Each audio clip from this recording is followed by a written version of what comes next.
Hello viewers, welcome back to Kala's vlogs. మీకు ఈరోజు ఈ వీడియోలో రాగులు ఎలా శుభ్రం చేసుకోవాలో, వాటిని శుభ్రం చేసి ఎలా పిండి ఆడించాలో ఈ వీడియోలో చూపించబోతున్నామండి. అవే సోళ్ళు అండి, మా సైడ్ సోళ్ళు అంటాము. ఇప్పుడు చూసారుగా, వీటిని ఒక పాత్రలో తీసుకోవాలి.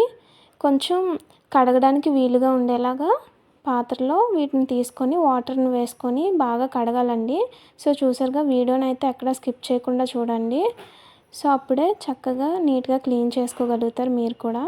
ఈ విధంగా పాముతో బాగా కడగాలండి. సో అప్పుడే మనకి రాగులకి ఉన్న పొట్టు మొత్తం మనకి వచ్చేస్తుంది. ఇంకా లోపల ఏమైనా చెత్త ఉన్నా పైకి తేలిపోతుందండి. సో ఇప్పుడు ఏంటంటే ఈ విధంగా కడుక్కున్న తర్వాత ఈ వాటర్ని బయటకు వంపేసుకోవాలి.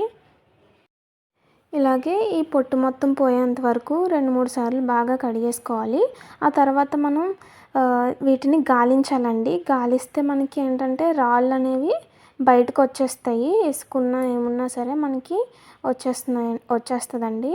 మేము ఈ వీడియోలో చూపించలేకపోయాము. సో మొత్తం ఈ విధంగానే క్లీన్ చేసుకోవాలి.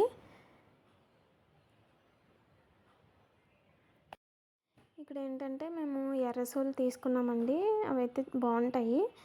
సో ఈ విధంగానే బాగా కడుక్కోవాలి. కడిగేటప్పుడు ఏమాత్రం అశ్రద్ధ చేయకూడదు.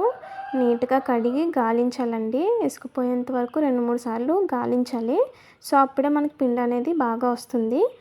తర్వాత దీన్ని ఏంటంటే వీటిని బాగా ఎండబెట్టుకోవాలండి. పలచగా ఎండబెట్టాలి. సో అప్పుడే మనకి బాగా ఎండ కాస్తే కనుక 1 డేలో బాగా ఎండిపోతాయి.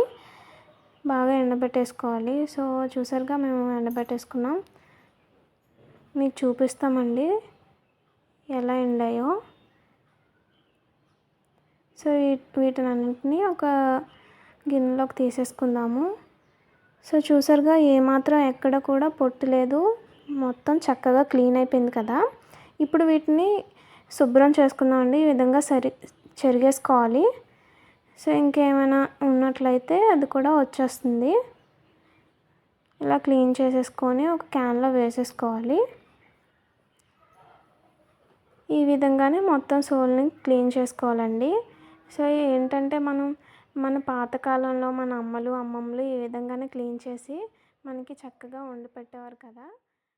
సో ఇప్పుడు కాలంలో ఏంటి, ఇలా ఈ ప్రాసెస్ మొత్తం చేయలేక బయటే కొనేసుకుంటున్నారు. సో బయట కొనే పిండి ఎలా తయారు చేస్తారో మనకు తెలియదు. అలాగే అంత హైజీన్గా కూడా ఉండదు కదా. అలా కాకుండా మనమే కొనుక్కొని ఈ విధంగా చక్కగా క్లీన్ చేసుకొని మనమే వండుకుంటే ఎంత బాగుంటుంది కదా. మన ఇంట్లో వాళ్ళకి, మన పిల్లలకి పెడితే చాలా బాగుంటుంది కదా. సో తప్పకుండా ఈ విధంగా ట్రై చేయండి. సో ఇప్పుడు వీటిని మనం ఏంటంటే మిల్లు పట్టించాలండి. మిల్లు పట్టించి పిండి సిద్ధం చేసుకోవాలి.